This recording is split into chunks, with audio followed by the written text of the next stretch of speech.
സ്ത്രീകളെ തല്ലി തല്ലി തല്ലി ശരീരത്തിൽ നീരും ചോരയൊക്കെ വന്നതിന് ശേഷം ഇന്റർകോഴ്സിലോട്ട് പോകുന്ന പുരുഷന്മാരുണ്ട്. ഇതൊരു മാനസികാവസ്ഥയാണ്. ഈ മാനസികാവസ്ഥയിൽ പുരുഷന്മാരും സ്ത്രീകളും ഉണ്ടെന്നുള്ള റിയാലിറ്റി. നമ്മുടെ ലൈംഗിക അവയവത്തിൽ കയറ് മുറുക്കി കെട്ടി ഇടുന്ന പുരുഷന്മാരെ എനിക്കറിയാം. സ്ത്രീകൾ NPD ഉള്ള ഒരു വ്യക്തിയുടെ കൂടെ ജീവിക്കുന്ന ഒരു വ്യക്തിക്ക് ഈ വ്യക്തി നാർസിസിസ്റ്റ് പേഴ്സണാലിറ്റി ഡിസോർഡർ ആണെന്ന് വിശ്വസിക്കാൻ പറ്റില്ല. ഇവർക്ക് സെക്ഷൽ ഫീലിങ്സിനെ നോർമൽ രീതിയിൽ ഇവർക്ക് മാനേജ് ചെയ്യാൻ പറ്റില്ല. ഇവരുടെ മുന്നിൽ ഒരു ജീവശവമായിരിക്കും. എന്റെ പോനെ, നീ ഇപ്പൊ ജോലിക്ക് പോകേണ്ട ആവശ്യമുണ്ടോ? ഇപ്പൊ ഞാൻ പൈസ കൊണ്ട് തരുന്നുണ്ടല്ലോ, നിനക്ക് ഇപ്പൊ ഇവിടെ ഇരുന്നാൽ പോലെ. It's A dog. ഈ പുരുഷനെ കൺട്രോൾ ചെയ്യാൻ പറ്റില്ല. എന്ത് ചെയ്യുന്ന ഈ സ്ത്രീകള് നേരെ കുഞ്ഞുങ്ങളിലോട്ട് പോകും. കുഞ്ഞുങ്ങളെ ഭയങ്കരമായിട്ട് ഉപദ്രവിക്കും. 70, 80, 90 ആളുകൾക്ക് കാഴ്ച വെച്ചു സ്ത്രീയെ. ഓരോ അടി അടിക്കുമ്പോഴും അവർ പറയുന്നൊരു കാര്യമുണ്ട്, നിന്റെ ഭാഗത്താണ് തെറ്റ്. ഡോക്ടറോട് പറയുമ്പോൾ ഡോക്ടർ സൂയിസൈഡ് ടെൻഡൻസി ഉണ്ട് കേട്ടോ എന്ന് പറഞ്ഞ് അതിനകത്ത് എഴുതിപ്പിക്കും. ഈ സാധനം എന്തുമാത്രം പ്ലാനഡാന്ന് ആലോചിക്കും സാധനം. Rojin Babaji, narcissist abuse. ഇപ്പൊ കുറച്ച് ദിവസങ്ങളായിട്ട് നടി അനുപമ പരമേശ്വരൻ നടത്തിയ കുറച്ച് കാര്യങ്ങളാണ് സോഷ്യൽ മീഡിയയിൽ ഏറ്റവും കൂടുതൽ ചർച്ചയാവുന്നത്. ഇതിൽ ഭൂരിഭാഗം സ്ത്രീകളും കമന്റ് ചെയ്യുന്നത്, ഞങ്ങളുടെ ജീവിതത്തിൽ ഇങ്ങനെ ഒരു കാര്യം ഉണ്ടായിട്ടുണ്ട്, ഇപ്പോഴും അതിൽ നിന്ന് പുറത്തു വരാൻ പറ്റാത്തൊരവസ്ഥയാണ്, കല്യാണം കഴിഞ്ഞവരുണ്ട്, കുട്ടികളായവരുണ്ട്, അങ്ങനെ ഒരുപാട് പേരുണ്ട്. സത്യത്തിൽ ഈ നാർസിസ്റ്റ് അബ്യൂസ് എന്ന് പറയുന്നത് എന്താണ്? അല്ലെങ്കിൽ അങ്ങനെ ചെയ്യുന്ന ആളുകളുടെ ഒരു മെന്റാലിറ്റി, അവരുടെ ലക്ഷ്യം എന്താണ്? ശരി, ഇപ്പൊ ഞാൻ എൻ്റെ കൺസൾട്ടേഷൻ്റെ അകത്ത് ഒരുപാട് NPD കേസുകൾ, നാർസിസിസ്റ്റ് പേഴ്സണാലിറ്റി ഡിസോർഡർ പോലുള്ള ഒരുപാട് കേസുകൾ വരുന്ന. അതിൻ്റെ അകത്ത് സ്ത്രീകളുണ്ട്, പുരുഷന്മാരുണ്ട്, കുട്ടികളുണ്ട്, പല കാറ്റഗറിയുള്ള ആളുകളുണ്ട്. അതായത് കാമുകന്മാര്, മക്കള്, ഈ പറയുന്ന കസിൻസ്. അപ്പോൾ NPD ബിഹേവിയറിൽ ആരിലുണ്ടാവും എന്ന് നമുക്ക് പറയാൻ പറ്റില്ല. ഇപ്പം നമ്മൾ പറയുന്നത് ഈ പറയുന്ന കപ്പിൾസിന്റെ ഇടയിൽ വരുന്ന കാര്യം, ഭാര്യ ഭർത്താക്കന്മാരുടെ ഇടയിലെ കാര്യം. പക്ഷെ അത് അവിടെ മാത്രമല്ല ഇത് ഉണ്ടാവുന്നത്. NPD ബിഹേവിയർ ഉണ്ടാവുന്ന ഒരു വ്യക്തി ഏതെല്ലാം റോളുകളിലൂടെ കടന്നു പോകുന്നോ അവിടെയെല്ലാം ഓപ്പോസിറ്റ് നിൽക്കുന്ന ആളുകൾക്ക് ഇത് പ്രതിഫലിക്കും. അതായത് അമ്മയാവാം, ചിലപ്പോൾ അത് അച്ഛനായിട്ട് മാറാം, സഹോദരനാവാം, സഹോദരിയാവാം. ഇത് ഏത് റോളുകൾ വേണമെങ്കിലും ഇവരെടുക്കും. ഇവിടെ എല്ലാവരും എല്ലാ റോളുകളിലും ഇവർ ഈ സാധനം പെരുമാറും. ഇനി അടുത്തൊരു വിഷയം, ഇതിനകത്ത് വളരെ ഇമ്പോർട്ടൻ്റ് ഒരു കാര്യം എന്താണെന്ന് പറഞ്ഞാൽ, എല്ലാ വിഷയങ്ങളും NPD അല്ല. നമ്മൾ NPDയുടെ ലക്ഷണങ്ങൾ പറയുമ്പോൾ അറ്റ് എ ടൈം നമ്മുടെ ലൈഫ് എടുത്ത് നോക്കുമ്പോൾ നമുക്ക് ഇതിനോടൊരു സിമിലാരിറ്റി ഫീൽ ചെയ്യും. അതായത് തെറി വിളിക്കുന്നുണ്ട്, തല്ലുന്നുണ്ട്, അബ്യൂസീവായ വേർഡ്സ് ഉപയോഗിക്കുന്നുണ്ട്, ചിലപ്പോൾ ടോക്സിക് ആയിട്ടുള്ള പെരുമാറ്റങ്ങൾ പെരുമാറുന്നുണ്ട്. അപ്പൊ ഇതെങ്ങനെയാണ് നമുക്കിത് NPD ആണോ, അത് ബിഹേവിയർ ഇഷ്യൂ ആണോ, ഇത് വേറെ എന്തെങ്കിലും പ്രോബ്ലം ആണോ എന്ന് ഇതിന് തിരിച്ചറിയാന്ന് പറയുന്നത് ഭയങ്കര ഇമ്പോർട്ടൻ്റ് ആണ്. അതായത് ഒരു പക്ഷേ നമുക്ക് ഏറ്റവും വേണ്ടപ്പെട്ട ഈ സ്നേഹം കൂടുമ്പോഴും നമുക്കൊരു മിനി NPD ആയിട്ട് നമുക്ക് ഫീൽ ചെയ്യും. അതായത് ഓവർ സ്നേഹം വരുമ്പോൾ ഓവർ കെയറിങ്ങിലോട്ട് കൺവേർട്ട് ആവും. അപ്പൊ നമ്മൾ പറഞ്ഞാൽ കേൾക്കുന്നില്ല എന്ന് തോന്നുമ്പോൾ നമ്മൾ ഒരാളെ ചീത്ത പറയുകയും നമ്മൾ ഒരാളെ തല്ലുകയും നമ്മൾ ഒരാളെ പിടിച്ചിരുത്തുകയും ചെയ്യുന്നുണ്ട്. അത് NPD ആണെങ്കിൽ ഒട്ടുമിക്ക അമ്മമാരും അങ്ങനെ NPD ആണെന്ന് പറയേണ്ടി വരും. കുഞ്ഞുങ്ങളുടെ അടുത്ത് പെരുമാറുന്ന രീതി ഇല്ലേ, കുഞ്ഞുങ്ങളെ തല്ലുന്നില്ലേ, അവരെ മാനസികമായിട്ട് ഒരു പക്ഷെ നമ്മൾ പേടിപ്പിച്ചിരുത്താറില്ലേ. അത് എന്തിനാണ് അമ്മമാരങ്ങനെ ചെയ്യുന്നത്? കുഞ്ഞ് സേഫ് ആയിട്ട് ഇരിക്കാൻ വേണ്ടിയിട്ടാണ്. അപ്പൊ അത് NPD അല്ല. അപ്പൊ കുഞ്ഞ് ചിന്തിക്കാം, എന്റെ അമ്മ ഇങ്ങനെയല്ല എൻ്റെ അടുത്ത് പെരുമാറുന്നുണ്ട്, ഇത് NPD അല്ലെന്ന് വെച്ചാൽ അത് NPD അല്ല. അത് ഒരു അമ്മ എന്ന് പറയുന്ന റോളിന്റെ അകത്ത് അമ്മ എടുക്കുന്ന ഒരു എക്സ്ട്രീം ലെവലിൽ എടുക്കുന്നത് ചിലപ്പോൾ ഒരു തീയിൽ കളിക്കാൻ പോകുന്ന ഒരു കുഞ്ഞിനെ ഒരു പക്ഷെ 2 അടി കൊടുക്കും. അപ്പൊ കുഞ്ഞെന്താ ചിന്തിക്കുന്നത്? കുഞ്ഞ് ഇങ്ങനത്തെ ഒരു വീഡിയോ കണ്ടുകഴിയുമ്പോൾ ഇത് NPD ആണെന്ന് ചിന്തിക്കും. അമ്മ ആ കുഞ്ഞിൻ്റെ കൂടെ രജിസ്റ്റർ ആവും, എന്റെ അമ്മ NPD ആണ്. അപ്പൊ NPD ആയ ബിഹേവിയറോട് ഒരാളോട് പെരുമാറുന്ന പോലെ എനിക്ക് കുഞ്ഞ് പെരുമാറുന്നത്. ഞാൻ പറഞ്ഞു വന്നതാണ്, എല്ലാ കേസും NPD അല്ല. ഒരു കല്യാണം കഴിഞ്ഞാൽ ഒരു ഭാര്യയും ഭർത്താവും, ഭാര്യ ഒരു രീതിയിലും നമ്മുടെ ഫാമിലിയുടെ അകത്ത് നമ്മൾ ഫ്രീഡത്തെ പറ്റി സംസാരിക്കുന്ന അർത്ഥമില്ല. ഇൻഡിവിജ്വൽ നമുക്ക് ഫ്രീഡം ഉണ്ട്. ഒരു ഫാമിലിയുടെ അകത്തോട്ട് വരുമ്പോൾ അതിൻ്റെ അകത്തൊരു കൺസ്ട്രക്ഷൻ ഉണ്ട്. കാരണം നമുക്ക് ഫ്യൂച്ചർ വേണം, കുഞ്ഞുങ്ങൾ വേണം, നമുക്ക് പൈസ സമ്പാദിക്കണം, നമ്മുടെ പ്രൊഫഷണലായ കാര്യം, ഭാര്യയുടെ പ്രൊഫഷണലായ കാര്യം, ഭർത്താവിന്റെ പ്രൊഫഷണലായ കാര്യം തുടങ്ങിയിട്ടുള്ള കാര്യങ്ങളെല്ലാം ഏകോപിപ്പിക്കുന്ന ഒരു പോയിന്റാണ് ഫാമിലി എന്ന് പറയുന്നത്. പക്ഷേ ഇവിടെ എന്താ സംഭവിക്കുന്നത്? അതിന്റെ അകത്ത് ഇൻഡിവിജ്വൽ ഫ്രീഡത്തെ പറ്റി സംസാരിക്കുകയും ഞാൻ എൻ്റെ ഇഷ്ടത്തിന് ജീവിക്കും, ഞാൻ എൻ്റെ ഇഷ്ടത്തിന് നടക്കും, നീ ആരെൻ്റെ അടുത്ത് ചോദിക്കാന്ന് പറഞ്ഞ് തിരിച്ച് ഇങ്ങോട്ട് ഒരു പാർട്ട്ണറിന്റെ അടുത്ത് അങ്ങോട്ട് വഴക്കുണ്ടാക്കുന്ന ഒരുപാട് കപ്പിൾസ് ഉണ്ട്. ഒരുപാട് പെൺകുട്ടികളുണ്ടെന്ന് വിചാരിക്കാം, അല്ലെങ്കിൽ ആൺകുട്ടികളുണ്ടെന്ന് വിചാരിക്കാം. ഇവർ അങ്ങോട്ട് ഇങ്ങോട്ട് തമ്മിൽ തല്ലുപിടുത്തം ഉണ്ടാവും. ചില വ്യക്തികൾ ഇമോഷണലി അബ്യൂസ് ചെയ്യും, ചില വ്യക്തികൾ ഫിസിക്കലി അബ്യൂസ് ചെയ്യും, ചില വ്യക്തികൾ ഇവരുടെ കഴിഞ്ഞു പോയ ട്രോമകളെയോ അല്ലെങ്കിൽ ഇവരുടെ കുറവുകളെയോ എടുത്തോ സിറ്റുവേഷൻ അനുസരിച്ചിട്ട് അബ്യൂസ് ചെയ്യും. അപ്പോ ഇതെന്ത് പറ്റുമോ? അപ്പോ ഇവർ രണ്ടുപേരും അങ്ങോട്ടും ഇങ്ങോട്ടും അഗ്രസീവ് ആവും. ഇതിനകത്ത് ഏറ്റവും ആരോഗ്യമുള്ള ഒരാളായിരിക്കും ചിലപ്പോൾ ഇതിന് ലീഡ് ചെയ്യുന്നത്. ഏത്? ഫിസിക്കലി ആയിട്ടുള്ള അബ്യൂസ്. ഇമോഷണൽ ആയിട്ടുള്ള അബ്യൂസ് ലീഡ് ചെയ്യുന്ന ആരായിരിക്കും? ഓപ്പോസിറ്റ് നിൽക്കുന്ന പാർട്ട്ണർ ആയിരിക്കും. അതായത് ആരോഗ്യപരമായിട്ടുള്ള അത് ഉപദ്രവിക്കുക, തല്ലുക, പിച്ചുക, മാന്തുക, കൊരക്കിന് പിടിക്കുക, മുടിക്ക് കുത്തിപ്പിടിക്കുക, ഇത്തരത്തിലുള്ള പ്രോസസ്സ് ചെയ്യുന്നത് മിക്കവാറും കൂട്ടത്തിൽ ആർക്കാണോ ഫിയർ ഉള്ളത്, പേടിയുള്ളത്, ആ പേടിയുള്ള ഓപ്പോസിറ്റ് വെക്കുന്ന ആളായിരിക്കും ഇത് പെരുമാറുന്നത്. അപ്പൊ ഇതിനെ നമുക്ക് NPD കടത്തിപ്പെടുത്താൻ മതി. ഞാൻ പറഞ്ഞല്ലോ പറഞ്ഞു, ഇതെല്ലാം NPD അല്ല. പക്ഷേ ഇവിടെയാണ് മനസ്സിലാക്കേണ്ടത്, NPD ഉള്ള ഒരു വ്യക്തിയുടെ കൂടെ ജീവിക്കുന്ന ഒരു വ്യക്തിക്ക് ഈ വ്യക്തി നാർസിസിസ്റ്റ് പേഴ്സണാലിറ്റി ഡിസോർഡർ ആണെന്ന് വിശ്വസിക്കാൻ പറ്റില്ല. ഇപ്പൊ ഞാൻ പറഞ്ഞ കാറ്റഗറി ഒരു വീടിന്റെ അകത്ത് നോർമലായിട്ട് നടക്കുന്ന വഴക്കുകളാണ്, നോർമലായിട്ട് നടക്കുന്ന തല്ലുപിടുത്തമാണ്, ഒരു കപ്പിൾസിന്റെ ഇടയിൽ ഉണ്ടാവുന്ന വഴക്കും ഒച്ചപ്പാട് ബഹളമാണ്. ഇതെല്ലാം രണ്ട് വ്യക്തികൾ കൂടുന്ന ഇടത്ത് ഉണ്ടാകുന്ന കാര്യങ്ങളാണ്. അതിന് നമ്മൾ അങ്ങനെ കണ്ടാൽ മതി. അത് ചിലപ്പോൾ രണ്ടുപേരും കൂടി ഒരു അണ്ടർസ്റ്റാൻഡിങ്ങിലോട്ട് വന്നു കഴിയുമ്പോഴാണ് ഒരു സ്മൂത്ത് ലൈഫ് അവിടെ സംഭവിക്കുന്നത്. അതിപ്പോൾ അച്ഛനും മക്കളും ആവട്ടെ, കൂട്ടുകാരാവട്ടെ, കപ്പിൾസ് ആവട്ടെ, ഭാര്യ ഭർത്താവട്ടെ, ആരും ആവട്ടെ. കാരണം നമുക്കവിടെ മനുഷ്യരുടെ ഒരു പ്രശ്നം എന്താണെന്ന് പറഞ്ഞാൽ 24/7 നമുക്ക് ഒരാളെ ഹോൾഡ് ചെയ്യാൻ പറ്റില്ല. കാരണം എപ്പോഴും നമുക്ക് നമ്മുടെ ഫ്രീഡം വേണം, നമുക്ക് അറ്റാച്ച്മെന്റ് വേണം, നമുക്ക് സ്നേഹം വേണം. നമുക്ക് സ്നേഹം വേണ്ടാത്ത സ്ഥലങ്ങളുണ്ട്, അറ്റാച്ച്മെന്റ് വേണ്ടാത്ത സ്ഥലങ്ങളുണ്ട്. ഇപ്പൊ ഇവിടെ എല്ലാം കൊണ്ടുവന്ന് അനാവശ്യമായിട്ട് കൊണ്ടുവന്ന അറ്റാച്ച്മെന്റ്, സ്നേഹങ്ങൾ നമുക്ക് ഇറിറ്റേഷൻ വരും. അപ്പോൾ ഇതിനെല്ലാം ഒരു സമയത്ത് മാത്രമേ ഇത് ചെയ്യാവൂ. അപ്പൊ ഞാൻ പറഞ്ഞു എന്താന്ന് പറഞ്ഞാൽ, NPD ബിഹേവിയർ ഉള്ള ഒരു വ്യക്തിയുടെ കൂടെ നമ്മൾ ജീവിച്ചാൽ ഒരിക്കലും ഈ വ്യക്തിക്ക് NPD ഉണ്ടെന്ന് നമുക്ക് മനസ്സിലാക്കാൻ പറ്റില്ല. അതുപോലെയാണ് സ്ക്രിപ്റ്റ് പോകുന്നത്. ഒരു നാർസിസിസ്റ്റ് പേഴ്സണാലിറ്റി ഡിസോർഡർ ഉള്ള ഒരു വ്യക്തിയെ സംബന്ധിച്ചിട്ട് നാളെ എന്ത് സംഭവിക്കണം, അടുത്ത മാസം എന്ത് സംഭവിക്കണം, 6 മാസം കഴിഞ്ഞാൽ എന്ത് സംഭവിക്കണം, 6 മാസം കഴിഞ്ഞാൽ എൻ്റെ മുന്നിലിരിക്കുന്ന എൻ്റെ ഭാര്യ എങ്ങനെയായിരിക്കണം, അവളുടെ ഇമോഷൻ എങ്ങനെ പോകണം, ഈ 6 മാസത്തിനിടയ്ക്ക് എൻ്റെ ഭാര്യ എന്ന് പറയുന്ന പെൺകുട്ടി ആരോടെല്ലാം കമ്മ്യൂണിക്കേറ്റ് ചെയ്യണം, ആരോടൊപ്പം സന്തോഷിക്കണം, ജോലിയിൽ അവൾ പോകുന്ന സമയത്ത് അവൾക്ക് സന്തോഷം കിട്ടുന്നുണ്ടോ, അവളോട് ആരാണ് കൂടുതൽ കുറച്ച് ഒബ്സഷൻ കാണിക്കുന്നത്, തുടങ്ങിയിട്ടുള്ള കാര്യങ്ങളെല്ലാം മുൻകൂട്ടി കണ്ടെത്തി മനസ്സിലാക്കി അത് പ്ലാൻ ചെയ്ത് ഇതിനെ ബ്ലോക്ക് ചെയ്ത് കളയും. ഇതിനെ ബ്ലോക്ക് ചെയ്യുന്നു എന്ന് നമുക്ക് മനസ്സിലാക്കാൻ പറ്റില്ല എന്നുള്ളതാണ് പ്രശ്നം. അതായത് എന്റെ പോനെ, നീ ഇപ്പൊ ജോലിക്ക് പോകേണ്ട ആവശ്യമുണ്ടോ, ഇപ്പൊ ഞാൻ പൈസ കൊണ്ട് തരുന്നുണ്ടല്ലോ, നിനക്ക് ഇപ്പൊ ഇവിടെ ഇരുന്നാൽ പോരെ. It's A lock.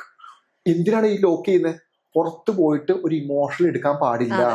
വീട്ടിൽ നടക്കുന്ന പ്രശ്നങ്ങൾ പുറത്തു പോയി സംസാരിക്കുകയോ പുറത്തു പോവുകയോ ചെയ്തു കഴിഞ്ഞാൽ, നല്ല വസ്ത്രം ഇട്ടാൽ, ഒരു ലിപ്സ്റ്റിക് ഇട്ടാൽ, ഒരു മുടി ഇട്ടാൽ പുറത്തു പോയി ചിരിക്കും, ആളുകൾ തിരിച്ച് ചിരിക്കും. NPD ബിഹേവിയറുള്ള ഏറ്റവും വലിയ പ്രശ്നം എന്ന് പറഞ്ഞാൽ ഇവർക്ക് ചിരിക്കാൻ പറ്റില്ല എന്നുള്ള. ഇവർ ചിരിക്കും, ആർട്ടിഫിഷ്യൽ സ്മൈൽ ഇവർ ചെയ്യും. അതിനെ പറ്റിയിട്ടല്ല പറഞ്ഞത്, ഇവർക്ക് ഒരിക്കലും തുറന്ന് ചിരിക്കാൻ പറ്റില്ല. അപ്പോ ഞാൻ പറഞ്ഞത് എന്താന്ന് പറഞ്ഞാൽ, ഇവിടെ NPD ആയ ഒരാള് നമ്മളെ വളരെ പതുക്കെ നമ്മുടെ ബ്രെയിനെ കാർന്ന് തിന്ന്, നമ്മുടെ ബിലീഫ് സിസ്റ്റത്തെ ബ്രേക്ക് ചെയ്ത്, നമ്മുടെ കോൺഫിഡൻസിനെ ബ്രേക്ക് ചെയ്ത് നമ്മളൊരു പോയിന്റ് കൊണ്ട് എത്തിക്കും. അതായത് ജോലിയുള്ള ഒരു പെൺകുട്ടിയാണ് എന്ന് വിചാരിക്കാം. ഇപ്പൊ നാർസിസിസ്റ്റ് പേഴ്സണാലിറ്റി ഡിസോർഡർ ഉള്ള ഒരു ഭർത്താവ്, അവൻ ആദ്യം ഇവളെ സ്നേഹിച്ച് സ്നേഹം എന്ന് പറയുന്ന സാധനത്തിന്റെ പീക്കിലെത്തിക്കും ഫസ്റ്റ്. എന്തിനാണ് പീക്കിലെത്തിക്കുന്നത്? വേറെ ആരും ഇത് പ്രൊവൈഡ് ചെയ്യാൻ പാടില്ല എന്നൊരു സാധനത്തിലോട്ട്. അപ്പോഴും അവന്റെ ഉള്ളിൽ നിന്നല്ല ഈ സാധനം വരുന്നത്. ആ വ്യക്തിക്ക് അറിയാം. പ്രത്യേകിച്ച് NPD ബിഹേവിയർ ഉള്ള ഒരു വ്യക്തി എപ്പോഴും സെലക്ട് ചെയ്യുന്നത് ഇമോഷണൽ ഡാമേജ് ആയ സ്ത്രീകളായിരിക്കും. തിരിച്ച് NPD ബിഹേവിയർ ഉള്ള ഒരു സ്ത്രീ ആണെങ്കിൽ പിക്ക് ചെയ്തത് ഇമോഷണൽ ഡാമേജ് ഉള്ള ഒരു പുരുഷനായിരിക്കും. അങ്ങനെയായിരിക്കും ഇവർ പിക്ക് ചെയ്യുന്നത്. അവരുടെ ഒപ്പത്തിൽ നിന്ന് സംസാരിക്കുകയോ അവരെക്കാളും ഒരു പോയിന്റ്, എൻ്റെ ഡിഗ്നിറ്റി അല്ലെങ്കിൽ എൻ്റെ സ്വാതന്ത്ര്യം എന്ന് പറഞ്ഞ് സംസാരിക്കുന്ന ഒരാളുടെ അടുത്തും ഇവർക്കൊന്നും മിണ്ടാൻ പറ്റില്ല, സംസാരിക്കാനും പറ്റില്ല. അവർ നോക്കുന്നത് അവർക്ക് താഴെ ഇമോഷണലി മാനിപ്പുലേറ്റ് ചെയ്യാൻ പറ്റുന്ന ഒരു വ്യക്തി. അപ്പൊ ആ വ്യക്തിയുടെ അടുത്ത് ഇവരെങ്ങനെ കണക്ട് ആവുന്നത്? നിന്റെ പാസ്റ്റ് ലൈഫിൽ എന്തായിരുന്നു എന്നുള്ളത് ഇവര് ചെകഞ്ഞെടുക്കും. ഈ പാസ്റ്റ് ലൈഫിൽ എന്താണെന്ന് ചെകഞ്ഞെടുക്കുന്നത് നമ്മൾ വിചാരിക്കും നമ്മളെ ഹീൽ ചെയ്യാനോ അല്ലെങ്കിൽ നമ്മളെ സപ്പോർട്ട് ചെയ്യാനോ അല്ല. ഈ പാസ്റ്റ് ലൈഫിൽ നമ്മൾ എവിടെയാണോ തകർന്നു പോയത്, ആ തകർന്നു പോയപ്പോൾ ഉണ്ടായിരുന്ന സിറ്റുവേഷൻ എന്താണോ, ഈ സിറ്റുവേഷൻ റീക്രിയേറ്റ് ചെയ്യാൻ വേണ്ടിയിട്ടാണ് ഇവർ പാസ്റ്റ് ചോദിക്കുന്നത്. നമ്മൾ എന്നെ ചിന്തിക്കാം, നമുക്ക് വേണ്ടപ്പെട്ട ഒരാൾ നമ്മുടെ അടുത്ത് ചോദിക്കുന്നു, പാസ്റ്റ് ചോദിക്കുന്നു എന്നല്ല. അല്ല, തെറ്റിദ്ധരിക്കരുത്. ഞാൻ എപ്പോഴും എല്ലാവരും പറയുന്നൊരു കാര്യം, നമ്മുടെ പാസ്റ്റാണ് നമ്മുടെ കുറവുകളെ മനസ്സിലാക്കി തരുന്നത്. ഒരിക്കലും നമ്മുടെ പാസ്റ്റ് മറ്റുള്ളവരോട് പറയാൻ പാടില്ല. കാരണം ആ പാസ്റ്റിന്റെ അകത്ത് നമ്മുടെ ഇല്ലായ്മകൾ, നമ്മുടെ കുറവുകൾ, നമ്മുടെ കണ്ണുനീര്, നമ്മുടെ പ്രശ്നങ്ങളെല്ലാം ഉണ്ട്. നമ്മുടെ പാസ്റ്റ് കൊടുക്കാന്ന് പറഞ്ഞാൽ നമ്മളെ മൊത്തത്തിൽ കൊടുക്കാൻ അർത്ഥം. പാസ്റ്റ് ഇസ് പാസ്റ്റ്, അത് അവിടെ കഴിഞ്ഞു. അത് നമ്മൾ പോയിട്ട് നമ്മൾ എന്താ ചിന്തിക്കുന്നത്? എന്റെ പാസ്റ്റ് പറയുമ്പോൾ കുറച്ച് ഇമോഷൻ ക്രിയേറ്റ് ആവും, കുറച്ച് അറ്റാച്ച്മെന്റ് വരും, എന്നെ കുറച്ച് മനസ്സിലാക്കും. അത് ഏത് ഷെയ്ഡിലാണ് മനസ്സിലാക്കുന്നത്? നാളെ ഒരിക്കലും ഒരു ഇഷ്യൂ വന്നു കഴിയുമ്പോൾ ഈ പാസ്റ്റ് ആയിരിക്കും എടുത്ത് പറയുന്നത്. കാരണം പാസ്റ്റ് ട്രോമയാണെന്ന് നമുക്ക് നന്നായിട്ട് അറിയാം. ആ പാസ്റ്റിൽ നമുക്ക് ഒരുപാട് പെയിൻ ഉണ്ടെന്ന് നമുക്കറിയാം. ഈ പെയിനിലായിരിക്കും ഇവർ കൃത്യമായി കുത്തിക്കൊണ്ടേയിരിക്കും. നമ്മളാണെങ്കിൽ പറഞ്ഞും പോയി, നമുക്കാണെങ്കിൽ ഇത് തിരുത്താനും പറ്റില്ല. അവിടെ മുതൽ ആ പെൺകുട്ടി വളരെ മോശപ്പെട്ട ഒരു പെൺകുട്ടിയാവും. എന്നാൽ ഇതിന്റെ അപ്പുറത്തോട്ട് കാണിക്കുന്ന ഒരു വ്യക്തിയായിരിക്കും ഇവൻ. അതും നല്ല ഇവിടുത്തെ പ്രശ്നം. ഈ പെൺകുട്ടി ആ റിലേഷൻഷിപ്പിന്റെ അകത്ത്, പിന്നെ ആ റിലേഷൻഷിപ്പിന്റെ അകത്ത് ഉണ്ടാകുന്ന ട്രോമ, അതായത് NPD ഉള്ള ആളുകൾ ട്രോമയെ ഇങ്ങനെ കുത്തിക്കൊണ്ടേയിരിക്കും. കാരണം അവരുടെ ഒരു ഇൻട്രസ്റ്റ് അതായത് ഇവര് എന്താ ആഗ്രഹിക്കുന്നത് പറഞ്ഞു കഴിഞ്ഞാൽ എന്റെ ഭാര്യ ഇപ്പൊ NPD ആയ എന്റെ പാർട്ണർ കരയണം, കരഞ്ഞ് നിലവിളിക്കണം, എന്നിട്ട് ഒരാളെ പോലും വിളിക്കാൻ പറ്റാത്ത അവസ്ഥയിലോട്ട് പെൺകുട്ടി എത്തിക്കും. എങ്ങനെ എത്തിക്കും? ഞാൻ നേരത്തെ പറഞ്ഞതുപോലെ കംപ്ലീറ്റ് ബന്ധങ്ങളെയും കട്ട് ചെയ്യും. ഒരു പെൺകുട്ടി ചില്ലുംകൂട്ടിനകത്ത് ആവുന്ന ആ രീതിയിൽ ചില്ലും കൂടെ എന്ന് പറയുന്നത് സേഫ് സോൺ ആണെന്ന് പറഞ്ഞ് വിശ്വസിപ്പിക്കും. അതായത് ഒരു നായയെ നമ്മൾ കെട്ടിയിടുമ്പോൾ, ചങ്ങലയിൽ കെട്ടിയിടുമ്പോൾ നായയുടെ വിചാരം എന്നാ, എന്റെ യജമാൻ എന്നെ ഹോൾഡ് ചെയ്ത് സംരക്ഷിച്ചേക്കാന്നാ. അതല്ലല്ലോ സത്യം. ഈ നായയെ നമ്മൾ ലോക്ക് ചെയ്താക്കല്ലേ, ഇതെങ്ങും പോവാതിരിക്കാൻ വേണ്ടിയിട്ടല്ലേ ഈ ചങ്ങല പിടിക്കുന്നത്. പക്ഷെ നായയെ നമ്മൾ പറഞ്ഞ് വിശ്വസിപ്പിക്കുക, എനിക്ക് നിന്നോടുള്ള സ്നേഹം കൊണ്ടാണ്, നിന്നെ മറ്റുള്ള നായകൾ ഉപദ്രവിക്കാതിരിക്കാൻ വേണ്ടിയിട്ടാണ് തുടങ്ങിയിട്ടുള്ള ബിലീവ് സിസ്റ്റം ആ നായ്ക്ക് കൊടുത്താൽ ഞാൻ നായ്ക്ക് ആ ചങ്ങല എന്ന് പറയുന്നത് സേഫ് സോണാണ്. ഇത് തന്നെ നമുക്കൊരു മനുഷ്യന് കൊടുത്തൂടെ? അതായത് പലപ്പോഴും ശ്രദ്ധിച്ചോളൂ, നീ പുറത്തോട്ട് ഇറങ്ങിയ പ്രശ്നമാണ്, നിന്റെ ഓഫീസിലുള്ള ആൾക്കാർ മൊത്തം പ്രശ്നമാണ്, നിന്നെ സെക്ഷലി ആയിട്ട് അവർ നോക്കും, നിന്നെ അവർ തെറ്റിദ്ധരിപ്പിക്കും, നിന്നെ സ്വർണ്ണ ഊരി വാങ്ങിക്കും, അങ്ങനെ ഇങ്ങനെയാണെന്നൊക്കെ പറഞ്ഞ് നമ്മളെ പറഞ്ഞ് കൺഫ്യൂഷൻ അടിപ്പിച്ച് നമ്മുടെ അടുത്തൊരു കൂട്ടുകാരൻ വന്നു കഴിഞ്ഞാൽ കൂട്ടുകാരനെ പറ്റി നെഗറ്റീവ് അടിപ്പിക്കും. നമ്മളെ ആരെങ്കിലും കുറച്ച് നമ്മുടെ 2-3 ഇൻസ്റ്റാഗ്രാമിൽ ലൈക്ക് അടിച്ചു കഴിഞ്ഞാൽ അവനെ പറ്റി നെഗറ്റീവ് അടിപ്പിക്കും എന്ന് വേണ്ട. മൊത്തത്തിൽ നമ്മൾ പുറത്തുള്ള മനുഷ്യർ എന്താണെന്ന് നമ്മൾ ഇന്നലകൾ വരെ കണ്ടതല്ല പിന്നെ നമ്മൾ കാണുന്നത് പറഞ്ഞു തരുന്നത്. അത്രയും നമ്മുടെ ബിലീഫ് സിസ്റ്റത്തെ ഒരാള് മുതലാക്കിയാൽ പിന്നെ നമ്മളവിടെ ഇല്ല. കാരണം നമ്മൾ നമ്മുടെ വിശ്വാസത്തിലാണ് ജീവിക്കുന്നത്. നമ്മുടെ വിശ്വാസം എന്ന് പറയുന്നത് നമ്മുടെ കഴിഞ്ഞു പോയ കാലഘട്ടം. ഇനി വരാതിരിക്കുന്ന കാലഘട്ടത്തിൽ രണ്ടും കൂടി ഒരുമിപ്പിച്ച് ചേർത്തിട്ടാണ് നമ്മുടെ വിശ്വാസം നമ്മൾ ക്രിയേറ്റ് ചെയ്യുന്നത്. ഈ വിശ്വാസം നമ്മൾ മറ്റൊരാൾക്ക് കൊടുത്താൽ എന്ത് സംഭവിക്കും? പുള്ളി അതിൽ ഡിസൈൻ ചെയ്യും. പുള്ളി ഡിസൈൻ ചെയ്യുന്നതായിരിക്കും നമ്മൾ. അപ്പോ ഇങ്ങനെ ആയി കഴിയുമ്പോൾ എന്ത് പറ്റും? മൊത്തത്തിലുള്ള ബന്ധങ്ങളെ ഈ പറയുന്ന NPD ബിഹേവിയർ ഉള്ള വ്യക്തി ഈ പറയുന്ന ഭാര്യയുടെ മൊത്തത്തിലുള്ള ബന്ധങ്ങളെ കട്ട് ചെയ്യും. അപ്പോഴും ഷുഗർ കോട്ടർ ആയിരിക്കും അതിൻ്റെ അകത്ത്. ഏറ്റവും കൂടുതൽ ഈ നാർസിസ്റ്റ് അബ്യൂസ് നടന്നിരിക്കുന്നത് സ്ത്രീകളിലായിരിക്കോ അതോ പുരുഷന്മാരിലായിരിക്കോ? ഇതിലൊരിക്കലും ജെൻഡർ എടുക്കുകയും ചെയ്യരുത്. നമ്മൾ കാണിക്കുന്ന ഭയങ്കര വലിയ മണ്ടത്തരം അത്. ജെൻഡറിന് എന്ത് പ്രാധാന്യം? നമ്മൾ എന്തിനാണ് ജെൻഡറിൽ ഫോക്കസ് ചെയ്യുന്നത്? ഇതൊരു മാനസികാവസ്ഥയാണ്.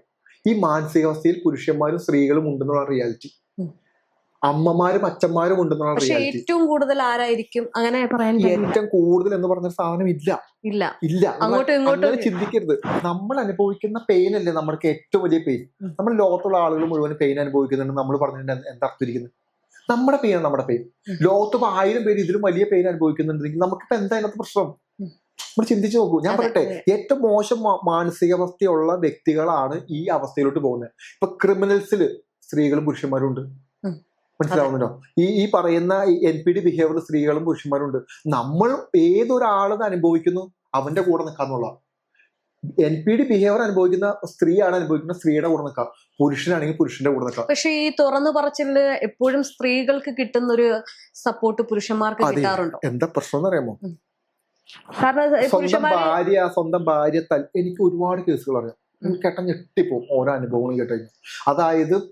അതായത് പേഴ്സണൽ, അതായത് നമ്മുടെ ലൈംഗിക അവയവത്തില് കയറ് മുറുക്കി കെട്ടിയിടുന്ന പുരുഷന്മാരെ എനിക്കറിയാം. സ്ത്രീകൾ ചെയ്യുന്നത് ഇത് ആരോട് പറയും? കൺസൾട്ടേഷൻ വരുമ്പോൾ നമ്മുടെ അടുത്ത് പറയുന്ന കാര്യം കരഞ്ഞിട്ടാ പറയുന്നത്. ആരോടും പറയാൻ പറ്റില്ല. കുഞ്ഞുങ്ങളെ ഓർത്താണ് സാറിന് ഞങ്ങൾ ഇവിടെ ജീവിക്കുന്നത്. എനിക്ക് ഒരു പോലീസ് സ്റ്റേഷൻ കൊണ്ട് കേസ് കൊടുക്കാൻ പറ്റുമോ? പോലീസുകാരും നമ്മുടെ കേസ് എടുക്കില്ല.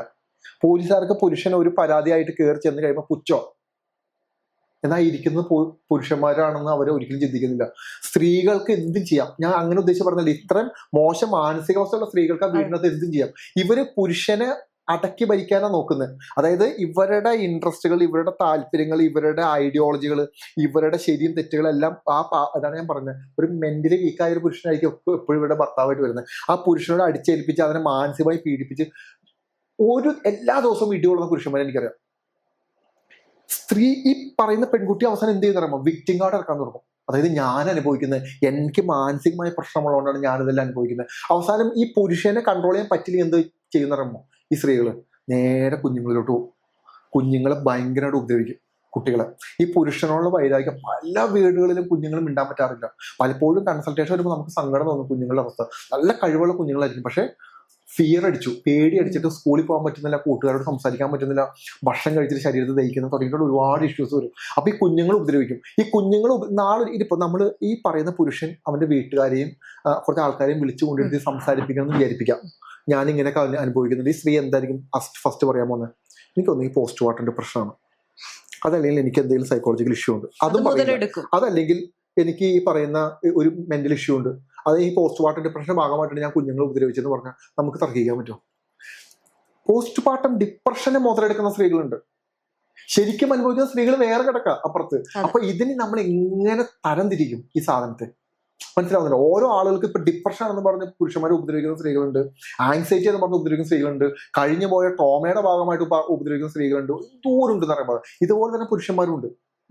മനസ്സിലാവുന്നുണ്ട്. പക്ഷെ പുരുഷന്മാരുടെ പ്രശ്നം എന്താന്ന് പറഞ്ഞു കഴിഞ്ഞാൽ ഇത് ആരോടും പറയാൻ പറ്റില്ല.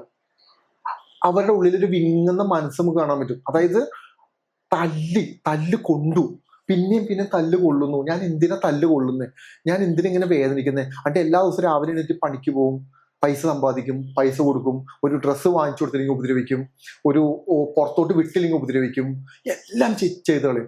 അപ്പൊ ഇവർക്ക് എന്തും ചെയ്യാം. ഈ പറയുന്ന NPD ബിഹേവിയർ സ്ത്രീകൾക്ക് എന്തും ചെയ്യാം, പുരുഷന്മാർക്ക് ഇത് ചെയ്യാൻ പാടില്ല. ലിറ്ററലി നമ്മൾ പറഞ്ഞു കഴിഞ്ഞാൽ ഒരു അടിമയായിട്ട് ജീവിക്കുക. ഇതിന്റെ ഏറ്റവും വേസ്റ്റ് വേർഷനാണ് പുരുഷന്മാർ NPD ആയി കഴിഞ്ഞാൽ.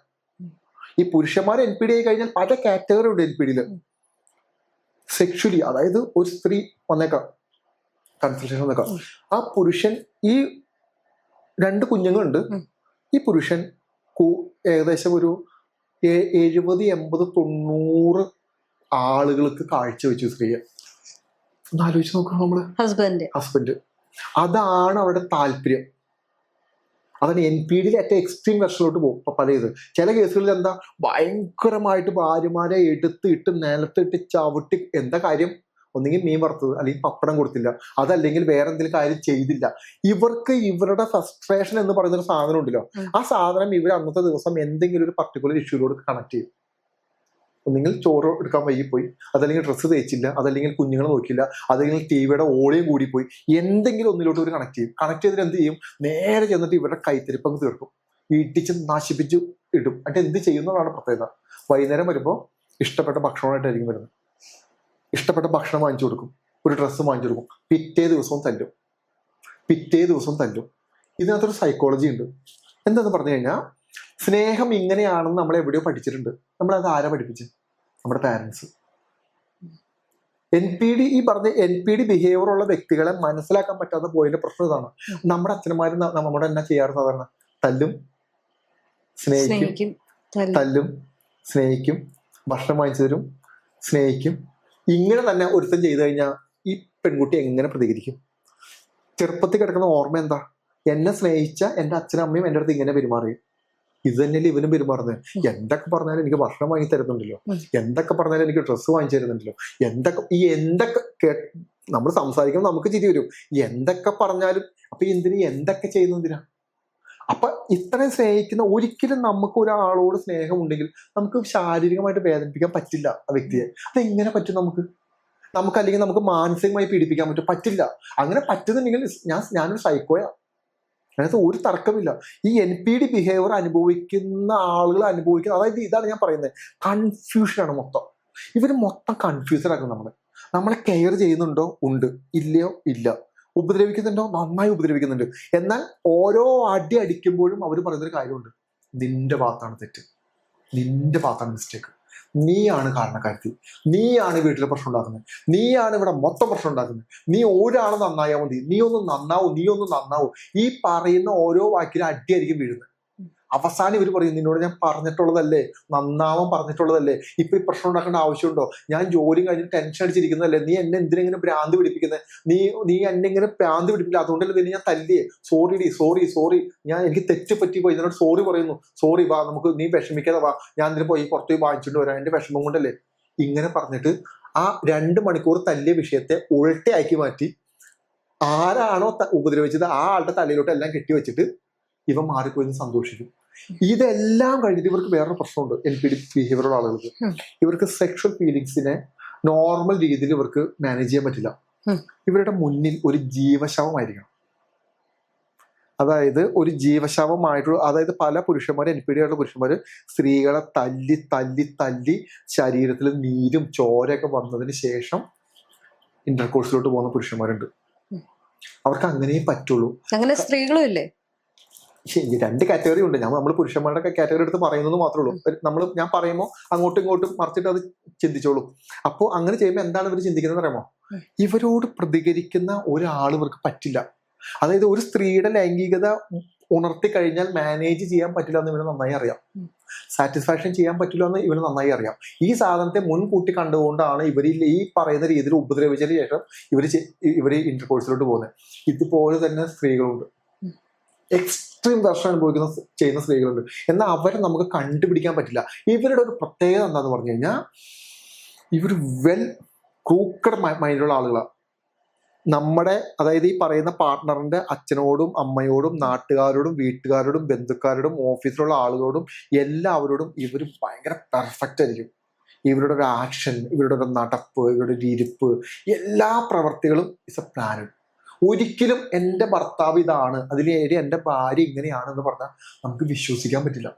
അതുപോലെ നമ്മുടെ മുന്നിൽ ഒരു പെർഫോമൻസ് ചെയ്തോളൂ. അതാണ് ഇതിനകത്ത് ഏറ്റവും വലിയ അപകടം. അതിനെന്ത് പറ്റും? അവസാനം ഇപ്പൊ ഒരു സ്ത്രീയാണെന്ന് അനുഭവിക്കുന്നത്, സ്ത്രീ അവരുടെ വീട്ടുകാരെല്ലാവരും വിളിച്ചു വരുത്തിട്ട് പറയാം, അമ്മ അച്ഛ എനിക്ക് ഇന്ന പ്രശ്നങ്ങളുണ്ട്, ഞാൻ ഇന്ന പ്രശ്നങ്ങൾ അനുഭവിക്കുന്നുണ്ട്. ഇവൻ പോയിട്ട് പറയും, അമ്മ അത് അവൾക്ക് മാനസികമായ പ്രശ്നമുണ്ട് കേട്ടോ, മെന്റൽ പ്രശ്നമുണ്ട് കേട്ടോ എന്ന് പറഞ്ഞ് ഇതിനെ എഴുതി തള്ളും. അതായത് NPD ബിഹേവിയർ ഉള്ള ഒരു വ്യക്തി എപ്പോഴും സ്വന്തം പാർട്ട്ണർ നാളെ ഒരിക്കൽ മരിക്കുമെന്നും സൂയിസൈഡ് ചെയ്യുമെന്നും പുറത്തോട്ട് ഈ ബന്ധം നിർത്തി പുറത്തോട്ട് പോകുമെന്നല്ല ഇവർക്ക് നന്നായി അറിയാം. അതുകൊണ്ട് സൂയിസൈഡ് ചെയ്താൽ ഞാൻ എങ്ങനെ രക്ഷപ്പെടണം എന്നുള്ള സ്ക്രിപ്റ്റ് ഓൾറെഡി അവർ തയ്യാറായി വെച്ചിട്ടുണ്ടാവും. അതെങ്ങനെയാണെന്ന് പറഞ്ഞു കഴിഞ്ഞാൽ, ഞാൻ കുറെ നാള് രേഷ്മ എൻ്റെ ഒരു ഫ്രണ്ടാണെന്ന് ചോദിക്കാം, ഞാൻ രേഷ്മനെ ഒരു പബ്ലിക് പ്ലേസിൽ കൊണ്ട് നിർത്തി ഇൻസൾട്ട് ചെയ്യുന്നു, വീണ്ടും ഇൻസൾട്ട് ചെയ്യുന്നു, വീണ്ടും ഇൻസൾട്ട് ചെയ്യുന്നു. ഞാൻ ചിരിച്ചിട്ട് ഇൻസൾട്ട് ചെയ്യുന്നു. രേഷ്മയ്ക്ക് ഒരു കഴിവില്ല കേട്ടോ, രേഷ്മ ഒരു ഒന്നുമില്ല. രേഷ്മയുടെ ചിരി മുഖത്ത് മാറും, പക്ഷെ എന്റെ മുഖത്ത് ചിരിയുണ്ട്. കുറച്ചു നേരം രേഷ്മ പൊട്ടിത്തെറിക്കും. എല്ലാവരുടെ മുന്നിൽ നീ ആരായി? 2 വട്ടം ചെയ്യുമ്പോൾ നീ ആരായി? 3 വട്ടം ചെയ്യുമ്പോൾ നീ ആരായി? പല വീടുകളും ശ്രദ്ധിച്ചോ, ഒരു പെൺകുട്ടീനെ മാനസികമായി തകർത്തതിന് ശേഷം വീട്ടുകാരുടെ മുന്നിൽ കൊണ്ടു നിർത്തും. എന്നിട്ട് ഇവൻ പറയും, ഇവള് പറയുന്ന മുഴുവനും പച്ചക്കള്ളോ, ഞാനൊന്നും ചെയ്തിട്ടില്ല. ഈ പെൺകുട്ടി ഒറ്റ പൊട്ടിത്തെറിക്കലായിരിക്കും. എല്ലാവരുടെ മുന്നിലും ഭ്രാന്തിയായോ? ഒരു വ്യക്തിയെ എങ്ങനെ ഭ്രാന്തിയാക്കാം എന്നുള്ളത് ഭയങ്കരമായിട്ട് ഇവര് റിസർച്ച് ചെയ്ത ടീമാണ് ഇവര് കൃത്യമായി കൂട്ടുകാരുടെ മുന്നിൽ നെഗറ്റീവ് അടിപ്പിക്കും, നാട്ടുകാരുടെ മുന്നിൽ വീട്ടുകാരുടെ മുന്നിൽ ഈ പെൺകുട്ടിയെ ഒരു ഭ്രാന്തിയാക്കി ചിത്രീകരിച്ച് സ്വന്തം വീട്ടിൽ ചിത്രീകരിച്ച് ആലോചിച്ച് നോക്കിയാൽ ഇനി എന്ത് പ്രതികരിച്ചാലും അതല്ലേ. എന്നിട്ട് നിനക്കാണ് മാനസികാവസ്ഥ. എത്ര പെൺകുട്ടികളാണ് നമ്മൾ ഡോക്ടേഴ്സിന്റെ അടുത്ത് പോയി മരുന്ന് കഴിക്കുന്നത്. പുരുഷന്മാരും, അത് സ്ത്രീകളാണെങ്കിൽ പുരുഷന്മാരെ കൊണ്ടുപോകും, പുരുഷന്മാരാണെങ്കിൽ സ്ത്രീകളെ കൊണ്ടുപോകും. എന്നിട്ട് കൊണ്ടുപോയി മരുന്ന് കഴിക്കും, സർട്ടിഫിക്കേഷനായി. പ്രശ്നമുള്ള ഇനി എനിക്ക് നിന്നെ എന്ത് വേണ്ടി ചെയ്തൂടെ? സർട്ടിഫിക്കേഷൻ ഇരിക്കാം. ഞാൻ തല്ലിയാലും അത് നീ സ്വയമായി ചെയ്താന്ന് എനിക്ക് പറയാം, സെൽഫ് ഹാം എന്ന് പറയാം. നീ ചെയ്താലും സെൽഫ് ഹാമിലോട്ട് തന്നെ പോകും. നീ സൂയിസൈഡ് ചെയ്താലും ഇതിന്റെ ഭാഗമാണ്. ഡോക്ടറോട് പറയുമ്പോൾ ഡോക്ടർ സൂയിസൈഡ് ടെൻഡൻസി ഉണ്ട് കേട്ടോ എന്ന് പറഞ്ഞ് അതിനകത്ത് എഴുതിപ്പിക്കും. ഈ സാധനം എന്തുമാത്രം പ്ലാനഡാന്ന് ആലോചിക്കും സാധനം.